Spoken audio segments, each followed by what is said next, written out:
بعد آرش ویژگیش چیه؟ آرش راستش تیزهوشه. تیزهوشه. بله. آرش تیزهوشه، فوق‌العاده هم تیزهوشه، گیرایی خیلی بالایی داره و یه سری اطلاعاتی داره که از سنش خیلی فراتره. بعد اینا رو من میدونم، دارم روی آنتن زنده میپرسن، همه با مامانا میگن بچه‌مون تیزهوشه، یعنی همه همین اعتقادو دارن.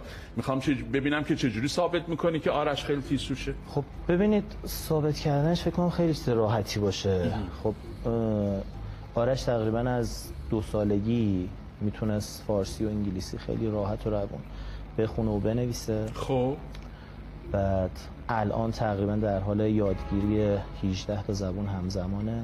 18 تا زبان رو همزمان داره یاد. البته فعلا تو ابتدای راه، خیلی مسلط نیست که بگم خیلی روون صحبت می‌کنه. آدم تو 5 سالگی هم فارسی هم سخت صحبت کنه. جدول ضرب، تقسیم، کسر، توان، این چیزا رو بلده.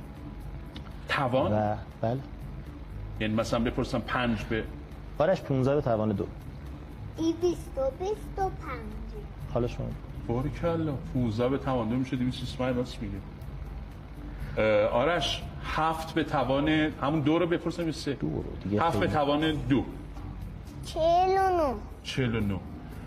9 به توان 2 81. 11 به توان 2 121.